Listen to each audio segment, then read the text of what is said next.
Hi friends, welcome to Gen Spirit. இன்றைக்கி நம்மளோட எக்ஸ்யூவியில் வந்து பிரேக் பேட்ஸு, ரோட்டர் வந்து சேஞ்ச் பண்ண போகிறோம். ஸோ நம்ம வண்டி எடுத்து ஒரு 50,000 கிலோமீட்டர் வரைக்கும் ஓட்டிட்டோம். பட் இது வரைக்கும் இந்த பிரேக் பேட்ஸ் அண்ட் ரோட்டர்ஸ் வந்து நான் சேஞ்ச் பண்ணவே இல்லை. இப்போ எனக்கு என்ன பிரச்சனை ஆகுது அப்படின்னா, நான் பிரேக் பிடிக்கும்போது கரன்னு சவுண்டு கேட்குது. பிரேக்கும் வந்து எஃபெக்டிவாக பிடிக்கல.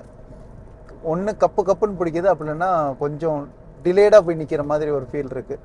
ஸோ அதனால் இன்றைக்கி வந்து நம்ம ரோட்டர்ஸு அண்ட் பிரேக் பேட்ஸு சேஞ்ச் பண்ணிடுவோம்.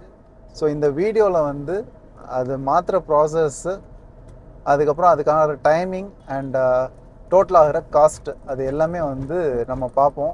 ஸோ இப்போ பார்த்தீங்க அப்படின்னா டைம் வந்து 11:20 ஆகுது. ஸோ எவ்வளோ நேரம் ஆகுதுன்னு பார்ப்போம். அவரோட ஷாப் இந்த வந்துருச்சு, ஹைவேலேயே லொக்கேட் பண்ணியிருக்காரு சூப்பராக. ஃப்ரெண்ட்ஸ், இங்கே பார்த்தீங்களா, இதுதான் வந்து எக்ஸ்யூவியோட டிஸ்க்கு. இதில் பார்த்தாலே தெரியுதா, நல்லா ஸ்டெப்பு விழுந்துருச்சு, நல்லா சூடாக இருக்குது இங்கே இப்போ வந்ததுனால. அதே மாதிரி அன்ஈவனாக தேஞ்சிருக்கு பாருங்கள், நல்ல கோடு கூட இருக்குது. ஸோ இதுக்கு முன்னாடி நான் கேட்டதுக்கு அவங்க இன்னும் கொஞ்ச நாள் ஓடும்னு சொன்னாங்க. ஸோ இது பார்த்தீங்க இல்லையா, ஸோ இது எல்லாமே பார்த்தீங்கன்னா இந்த டிஸ்க் பேடு தேஞ்சி அதில் வந்து வர்ற டஸ்ட்டு. இது நார்மலாக வர்றது தான், பட் கரெக்டாக டைமிங் இன்டர்வலில் மாற்றிட்டோம் அப்படின்னா இந்த டிஸ்கோட லைஃப் வந்து ரொம்ப நாளைக்கு வரும். இப்போ அப்படியும் நம்ம வண்டியில் வந்து மாற்ற வேண்டிய கண்டிஷன் தான். ஆல்ரெடி நான் எடுத்து 50,000 கிலோமீட்டர்ஸ் ஆகிடுச்சு, இது வரைக்கும் நான் மாற்றலை. ஸோ அதை இப்போது நம்ம மாற்றிடுவோம். ரியர்லேயும் பார்த்தீங்க அப்படின்னா டிஸ்க்கு தான், ஓகேவா. ஸோ நம்ம ரியர்லேயும் டிஸ்க் பிரேக் தான் இருக்குது. இதில் பார்த்தாலே நல்லாவே தெரியுது பாருங்கள், நல்லா கோடு கோடாக இருக்குது. ஸோ இதையும் நம்ம மாற்றிடுவோம். ஸோ இது ரெண்டு தான் வந்து ரியர் டிஸ்க்கு, ஓகேவா. ஸோ ஃப்ரண்ட் டிஸ்க்கு நான் ஆல்ரெடி ரொம்ப நாளைக்கு முன்னாடியே வாங்கி வச்சுருந்தேன். பட் இப்போதைக்கு மாற்ற வேணாம், நான் அவங்க சொன்னதுனால மாற்றாமல் வச்சுருந்தேன். ஸோ இதையும் சேர்த்து இன்றைக்கி மாற்றிடுவோம். ஸோ இது டிஸ்க் பேட்ஸு, ஓகேவா. ஸோ இது rear disc pad TVS company, இது ஃப்ரண்ட் டிஸ்க் பேடு. ஸோ இந்த டிஸ்க் பேடில் வந்து சென்சார் வரும், ஓகேவா. ஸோ இந்த ஒயர் இருக்குது பார்த்தீங்களா, இது வந்து சென்சார் ஒயர்ஸு.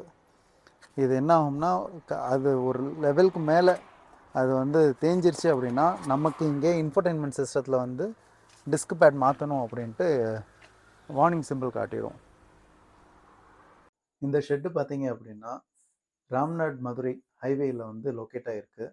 இந்த பாருங்கள், இது கலட்டும் போது ஒரு பஞ்சரையும் கண்டுபிடிச்சிட்டாரு. ஸோ அதையும் இப்போ பார்க்கணும். ஸோ இப்போ டிஸ்க் பேட் சேஞ்ச் பண்ணுறதுக்கான ப்ராசஸ் வந்து ஸ்டார்ட் ஆகிடுச்சு. வீல்ஸை கலட்டியாச்சு. இங்கே பார்த்தீங்களா எவ்வளோ பெரிய ஸ்டெப் விழுந்திருக்கு பாருங்கள், நல்ல திக்காக வந்து நல்ல டீப்பான ஒரு ஸ்டெப் விழுந்திருக்கு. அதில் நல்ல ஸ்க்ராச்சஸும் இருக்குது. ஸோ ஆல்மோஸ்ட் முடிஞ்சிருச்சு இது. இப்போ நம்ம மாற்றுறதே பார்த்தீங்கன்னா ரொம்ப லாஸ்ட் மினிட்ல தான் இப்போ மாற்றிக்கிட்டு இருக்கோம். இதில் அந்த ஆயில் லைன் எல்லாம், பிரேக் ஆயில் லைன் எல்லாம் கழட்டி விட்டுட்டு அந்த கேலிப்பரை கலட்டி உள்ளே இருக்க டிஸ்க் பேட்ஸ் வந்து சேஞ்ச் பண்ண போகிறாரு. பழைய டிஸ்க் பேட் தேஞ்சிச்சா? ஃபுல்லாக தேங்கிருச்சுங்க. இந்த பழசங்க ஆனால் வித்தியாசம் தெரியுது. இது கணம், இது கணமா, இது கணமா? இதுதான் கணம். எது? இதுதான் கணம். இந்த இருக்கு பாருங்க, இதுதான் கணம். இதுதான் கணம். இது இவ்வளோ இருக்க வேண்டியது, இவ்வளோ தான் இருக்கும். இப்போ பார்த்தீங்களா எவ்வளோ தேஞ்சிருக்குன்னு பாருங்கள். இதுதான் வந்து புது டிஸ்க்கு. ஸோ புது டிஸ்க்கு வந்து ஓயிலேருந்து டேரெக்டாக ஒரிஜினலாக வாங்கியாச்சு.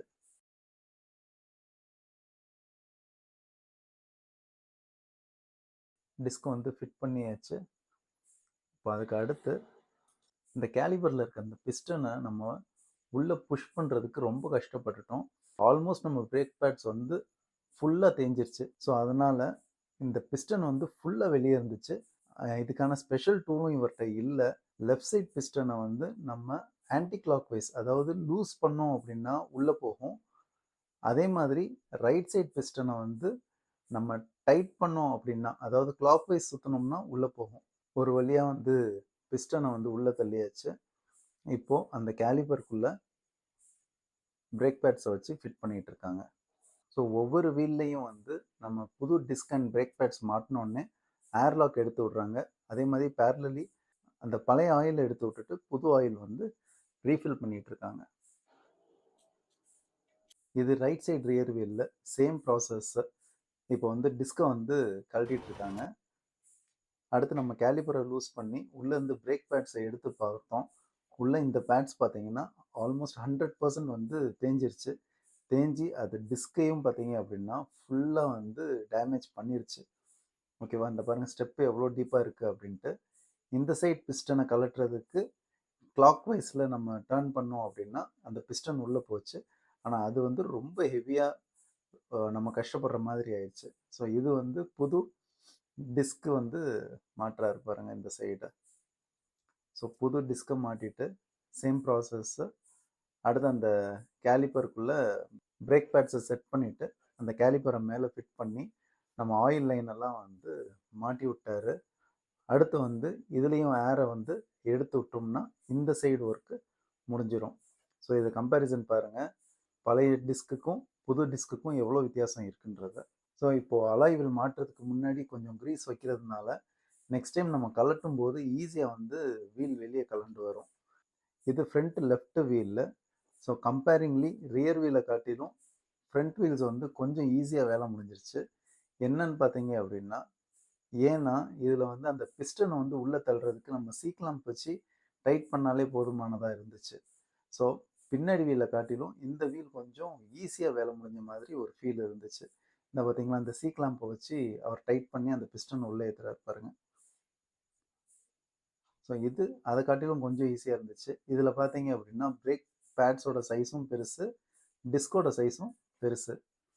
இது பார்த்தீங்க அப்படின்னா காஸ்ட் வைஸும் ரொம்ப காஸ்ட்லி. இப்போ லைன் எல்லாத்தையும் வந்து மாற்றாரு பாருங்க. மாட்டி கேலிப்பரையும் மாட்டிட்டாரு, சென்சாரையும் மாட்டியாச்சு. நம்ம ஃப்ரண்ட் சைட் ரைட் வீலுக்கும் சிமிலர் ப்ராசஸ் தான்.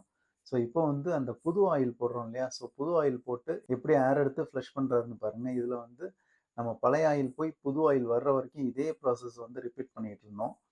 அது பிரேக்கை வந்து பம்ப் பண்ணி இந்த நட்டை ரிலீஸ் பண்ணுறதுனால வெளியே பழைய ஆயிலெலாம் வந்து அன்டில் புது ஆயில் வர்ற வரைக்கும் இந்த ப்ராசஸை ரிப்பீட் பண்ணி எந்த ஒரு ஏர்லாக்கும் இல்லாமல் கிளியராக ஃப்ளஷ் பண்ணிட்டோம். இப்போ ஃபைனலி நம்ம வந்து மாட்டியாச்சு. இது ரெண்டும் வந்து ஃப்ரண்ட்டோடது, இது ரெண்டும் ரியரோடது. ஓகே ஃப்ரெண்ட்ஸ், இப்போ வந்து கன்க்ளூஷன் ஃபுல் ப்ராசஸ் பார்த்துட்டிங்க. இப்போ இந்த ஒர்க்குக்கு ஆன டைம் பார்த்தீங்க அப்படின்னா 11:20க்கு வந்தேன். இப்போ டைம் வந்து 4:30க்கு வேலை முடிஞ்சிச்சு. விச் மீன்ஸ் 5 hours வந்து கன்சியூம் ஆகிருக்கு.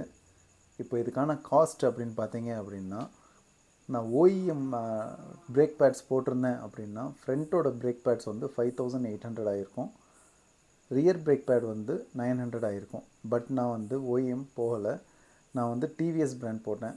ஸோ டிவிஎஸ் பிராண்டில் பார்த்தீங்கன்னா ஃப்ரண்ட்டு பிரேக் பேட்ஸு 2550 ஆச்சு, ரியர் பிரேக் பேட்ஸ் 900 ஆச்சு, சிமிலர் டு ஓஇஎம். அதே மாதிரி ஃப்ரண்ட்டு டிஸ்க்கு பார்த்தீங்க அப்படின்னா ஒரு டிஸ்க்கு 3483 ஆச்சு. ஸோ 2 டிஸ்க் வந்து 6966. அதே மாதிரி ரியர் டிஸ்க் பார்த்தீங்கன்னா ஒரு டிஸ்க்கு 3208 rupees வந்துச்சு. அப்போது 2 டிஸ்க்கு பார்த்தீங்க அப்படின்னா 6416 rupees. இந்த ப்ராசஸில் நம்ம .4 கிரேட் பிரேக் ஆயிலும் சேஞ்ச் பண்ணியிருக்கோம், அது ஒரு 400 rupees ஆச்சு. ஸோ இது எல்லாத்துக்கும் சேர்த்து லேபர் சார்ஜுன்ட்டு அவர் நம்மகிட்ட சார்ஜ் பண்ணது 1200. ஒரு டோட்டலாக இந்த பிரேக் சிஸ்டம் வந்து நம்ம வேலை பார்க்குறதுக்கு 18,432 ஆயிருக்கு. லிட்ரலி சேயிங், நான் ஃபஸ்ட்டு டைம் வந்து ரொம்ப காஸ்ட்லியாக நினச்ச ஒரு சர்வீஸ் இந்த சர்வீஸ் தான். ஹோப் இந்த போஸ்ட் உங்களுக்கு யூஸ்ஃபுல்லாக இருந்திருக்குன்னு நினைக்கிறேன். தேங்க்ஸ் ஃபார் வாட்சிங். Have a great day. Bye.